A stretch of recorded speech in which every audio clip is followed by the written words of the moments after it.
भी यही बनती है 2 और 6, और हमने इनको अलग अलग सॉल्व किया तो भी हमें जो पता चला वो 2 और 6 दो ही इंटरसेप्ट मिले, तो ये दोनों हमारे क्या होंगे, आंसर होंगे।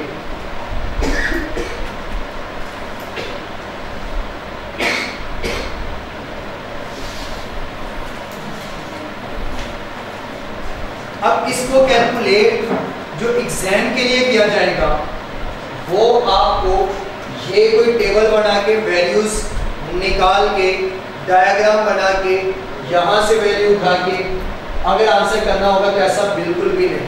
ना ये आप टेबल बना के आंसर करेंगे, ना ही टेबल की मदद से आप कोई डायग्राम बना के जो एक्स एक्सिस पे पॉइंट आ रहे होंगे, ना ही आप उसकी मदद से इसका आंसर करेंगे। किसी भी क्वाड्रेटिक इक्वेशन को सॉल्व करने के 3 मेथड्स होते हैं। Methods to calculate,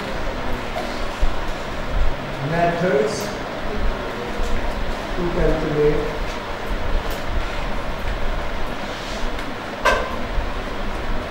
quadratic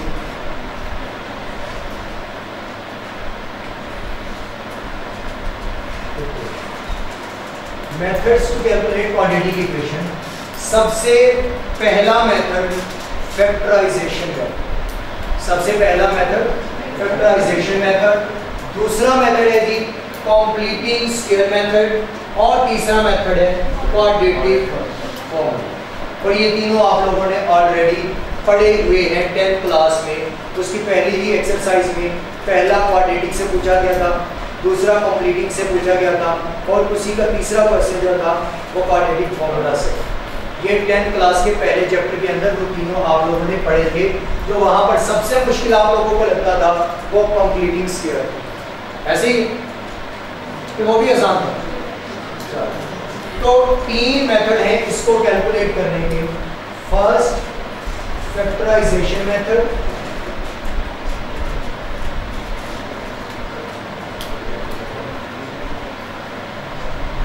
second है कंप्लीटिंग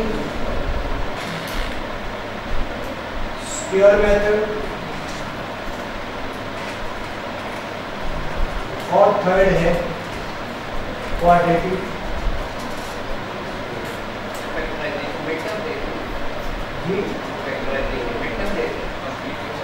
मींस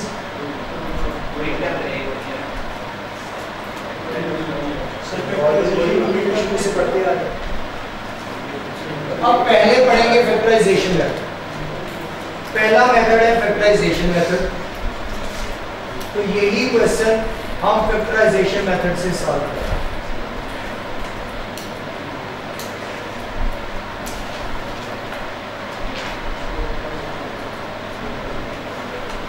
अब फैक्टराइजेशन मेथड में क्वेश्चन वही है, एक्स स्क्वायर माइनस 8x प्लस 12 इज इक्वल टू 0। अब सबसे पहला स्टेप जब आप फैक्टराइजेशन मेथड से इसे सॉल्व करेंगे तो आपको क्या करना होगा, अगर कोई इसके साथ वेरिएबल होगा, कोई भी नंबर होगा, कोएफिशिएंट होगा, तो आप इस लास्ट वाले नंबर को यानी कि c को a से पहले मल्टीप्लाई करेंगे। पहला सबसे इसका स्टेप ये होगा कि आप c को a के साथ मल्टीप्लाई करेंगे, लेकिन यहाँ पर कुछ भी नहीं है तो मल्टीप्लाई भी करेंगे तो वही आंसर आएगा। अब अगर यहाँ पर 2 होता तो फिर हम इसे क्या करते, मल्टीप्लाई करते 12 इंटू 2, जो भी आंसर निकलता वो इग्नोर कर देना था साइन को। वैसे तो -12 लिखा है प्लस 12, अगर -12 भी होता तो आपने जस्ट वैल्यूज को आपस में, फिगर्स को आपस में मल्टीप्लाई करना था, तो यहाँ पर 24 बनता। फिर स्टेप नंबर 2 में 24 के ऐसे पेयर्स बनाने थे with the help of LCM.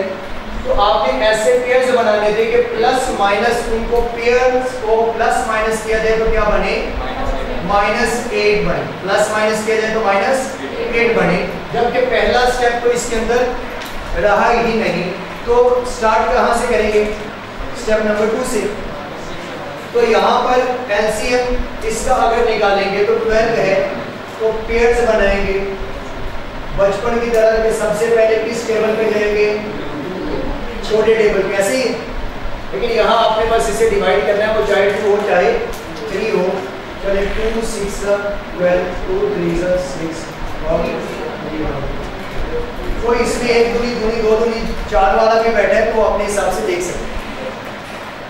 इसी ने ऐसे टेबल याद किए, 1 दूनी 2 दूनी 4 3 दूनी 6, ये सारी ये 2 1 2 2 2 4 2 3 6 ऐसे। लेकिन हम उनमें से देखो 1 दूनी 2 दूनी 4 3 दूनी 6 4 दूनी 8। सरकारी स्कूल से पढ़े हुए बच्चे का यही हाल होगा ना। तो जो इंग्लिश मीडियम वाले वो 2 1 2 2 4। तो यहाँ पर हमने इनके पेयर्स बना लिए 2 into 2 into 6। अगर हम करते हैं तो हमारे पास आंसर अगर देखेंगे तो वो 12 बने। अब यहाँ पर पेयर्स या तो हो सकता है कि पहले हम 2 और 3 ये अलग एक पेयर बनाए, 2 2 4 into 3 एक पेयर बना है, लेकिन 12 तो बनेगा। 4 मल्टीप्लाई 3 करें 12 तो बनेगा, लेकिन इनको प्लस माइनस करें तो 8 नहीं बनेगा, ये वाला पेयर तो नहीं। दूसरा रह गया कि 2 को अलग कर दें और 3 और 2 को अलग कर दें, 2 into 6 ये 12 तो बनेगा। और अगर प्लस माइनस करें तो हमारे पास ये 8 भी बन सकता है। 2 + 6 क्या बनेगा 8, लेकिन हमें 8 पॉजिटिव में नहीं बल्कि माइनस में चाहिए। तो ऑपरेशंस तो याद होंगे कि माइनस माइनस प्लस, तो दोनों वैल्यूज क्या कर लेंगे माइनस की, तो माइनस माइनस हो जाएगा प्लस, -2 -6 ये हो गया माइनस माइनस प्लस, साइन बड़ी रकम का लगाएंगे तो -8 में आंसर आएगा। तो हम जो यहाँ पर पेयर लेंगे वो 2 और 6 वाला होगा। x² - 2x - 6x + 12 = minus minus plus. तो यहाँ पर इन दोनों को करेंगे ऐड किया तो बन गया 8 और साइन बड़ी रकम का। बेसिकली ये जो ऊपर आपको इक्वेशन दी गई है ये सिंपलीफाई करके लिखी हुई है। अक्सर रिक्वायरमेंट में आता था कि सिंपलीफाई करें, मींस उससे समराइज करके लिखें, लेकिन ये पहले लिखी, इसको हमने ओपन करके देखा है कि ये असल में शक्ल क्या थी। अब इसके बाद इन दोनों वैल्यूज में से कुछ कॉमन आता है, तो x आ गया कॉमन, रिमेनिंग यहाँ पर क्या बचा और यहाँ पर साइन आ जाएगा क्योंकि साइन कॉमन नहीं है। तो उसके बाद -6 क्या कर लेंगे कॉमन, तो यहाँ x प्लस माइनस माइनस 6 2 12। और किसी ने बोला था ना किसी ने बोला, तो 6 2 12। अब इन दोनों में से यहाँ पर देखिए ये अलग है और ये ऑपरेशन के बाद अलग वैल्यू, इन दोनों वैल्यूज में से कॉमन क्या लेंगे x - 2 कॉमन, दोनों तरफ ये वैल्यू, फिर दूसरी बचेगी x - 6। बचपन में तो ये करते हैं पहले इसे लिख लें और दोनों को अलग, लेकिन कॉमन जो भी ली जाती वैल्यू को पहले आती है, तो दोनों में से ये कॉमन था तो ये कॉमन ले लिया। यहाँ पर रिमेनिंग बचे x - 6 = 0। इसके बाद फिर दोनों को क्या कर लेंगे अलग, x - 2 = 0 और दूसरा x - 6 = 0। x = 2, x = 6 और आप फिर एक लिख देते थे x = 2 and 6 और ये इस तरह से कर देते थे। अगर नहीं लगाते थे तो नंबर कट होते थे। तो यहाँ ये नहीं, बस ये आंसर देना है कि x की वैल्यू 2 और 6 है, और यही काम हमने यहाँ पर भी किया और यहाँ, लेकिन पेपर में यहाँ तक आपका कोई लेना देना नहीं है सवाए इस डायग्राम के नेम का, कि इसका नेम जो है वो पैराबोला डायग्राम है और इसका फेस अपवर्ड भी हो सकता है और डाउनवर्ड भी हो सकता है। डाउनवर्ड कब होगा, जब a की वैल्यू के साथ साइन नेगेटिव का लगा हो। जब a के साथ साइन पॉजिटिव है तो इसका मतलब है कि इसकी जो डायग्राम बनेगी वो अपवर्ड बनेगी, और अगर a की वैल्यू के साथ साइन नेगेटिव है तो फिर क्या बनेगी, मतलब कि अगर 0 से बड़ी वैल्यू है तो अपवर्ड पैराबोला डायग्राम, अगर 0 से छोटी वैल्यू है तो फिर डाउनवर्ड पैराबोला डायग्राम, और अगर 0 के बराबर है तो फिर लीनियर इक्वेशन। क्योंकि क्वाड्रेटिक इक्वेशन रहेगी नहीं, क्योंकि 0 की इक्वल आएगा वो फैक्टर खत्म, डिग्री रहेगी 1, तो वो बन गई लीनियर इक्वेशन। तो फिर वो लीनियर इक्वेशन में चली जाएगी, फिर ना अपवर्ड ना डाउनवर्ड। तो यहाँ पर ये लिख लेते हैं कि अगर a की वैल्यू ग्रेटर देन 0 होगी तो जो डायग्राम बनेगी वो अपवर्ड बनेगी, अगर a की वैल्यू लेस देन 0 होगी तो डाउनवर्ड बनेगी, और अगर a की वैल्यू इज इक्वल टू 0 होगी तो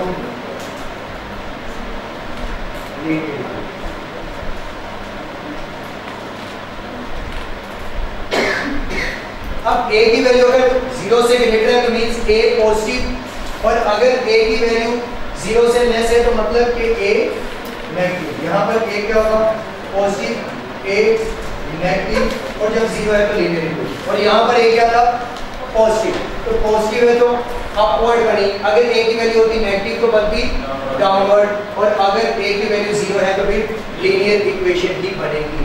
क्लियर है यहाँ तक? अब ये अपवर्ड पैराबोला डायग्राम ये अबव दी एक्स एक्सिस भी बन सकती है, ये ऑन दी एक्स एक्सिस भी बन सकती है, और ये बिलो दी एक्स एक्सिस भी बन सकती है। ये डायग्राम कौन सी है, बिलो दी एक्स एक्सिस, मतलब एक्स एक्सिस से नीचे भी आपको नजर आ रहा है। ऐसा भी सिनेरियो हो सकता है कि कोई एक्स का एक ही पॉइंट निकले इक्वेशन में बना के बता सकता है कि जिसमें एक्स की वैल्यू का एक ही पॉइंट निकले, कोई equation x square plus 3x प्लस 9 इज इक्वल टू 0 बना के देखेंगे तो x की वैल्यू का एक ही पॉइंट 3 आएगा, x स्क्वायर प्लस 3x प्लस 9। तो एक ही मैंने कहा ना ऑन दी लाइन आएगा,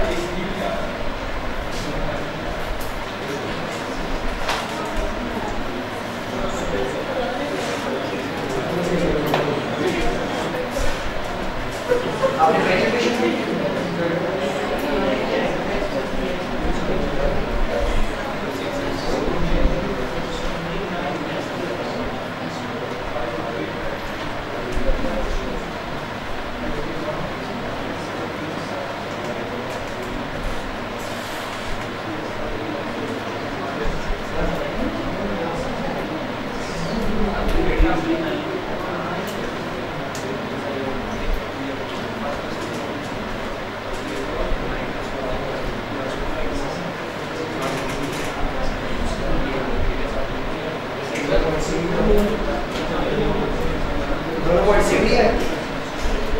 अगर इसमें आप देखेंगे तो दोनों पॉइंट सेम आए हैं या नहीं, कैलकुलेटर पे दोनों पॉइंट का आंसर बिल्कुल एग्जैक्ट सेम आया,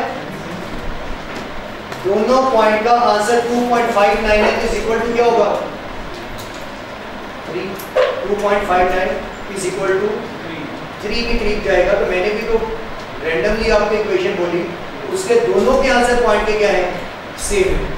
ये कैलकुलेटर पे मैं कैलकुलेट करना सिखाऊंगा, क्योंकि ये सारा चैप्टर हमने सॉल्व नहीं करना, ये पूरे का पूरा चैप्टर कैलकुलेटर पे ही सॉल्व होगा। आपको जस्ट वो एक इक्वेशन का पता होना चाहिए जो यहाँ पे, बाकी इतना नॉलेज आपके पास होना चाहिए कि वो अगर एमसीक्यूज में डायग्राम के अकॉर्डिंग पूछे तो जो ए की वैल्यू के साथ साइन है वो डिफाइन करेगा कि ये अपवर्ड बनेगी या डाउनवर्ड बनेगी।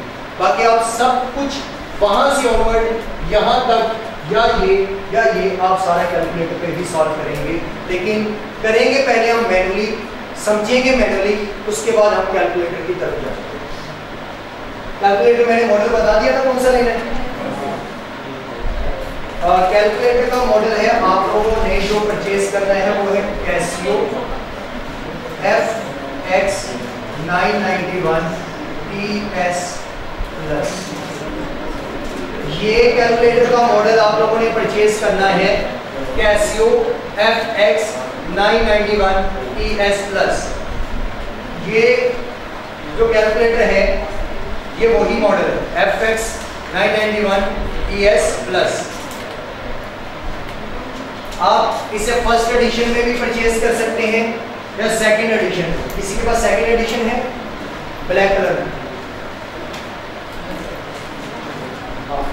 वो कैलकुलेटर सेकंड एडिशन में, वो भी सेम मॉडल है FX 991 ES प्लस, लेकिन उसकी कॉस्ट ज़्यादा है, इसकी कॉस्ट कम है। ये आपको तकरीबन 1500 से 1800 के दरमियान मिल जाएगा और जो दूसरा कैलकुलेटर है वो 3000 के करीब मिलेगा। तो दोनों में से आप कोई भी परचेज कर सकते हैं, लेकिन जो भी करें आपने अगर पैसे इतने पे कर रहे हैं तो पहले उसे स्कैन करके देख लीजिएगा कि क्या वाकई ही वो ओरिजिनल है या कॉपी है। तो QR कोड उसके बॉक्स पे होगा, उसे स्कैन करके आप देख लीजिएगा कि अगर तो वो कैसियो की वेबसाइट पे ले जाता है तो वहाँ पे उसी कैलकुलेटर पे इसका मतलब है कि वो ओरिजिनल। अब यहाँ पर जो हमने आंसर निकाला वो निकला है 2 and 6। तो ये जहाँ पर भी MCQs में ऑप्शन होगा हम वो लगा देंगे कि इस इक्वेशन के अकॉर्डिंग ये पॉइंट बनते हैं।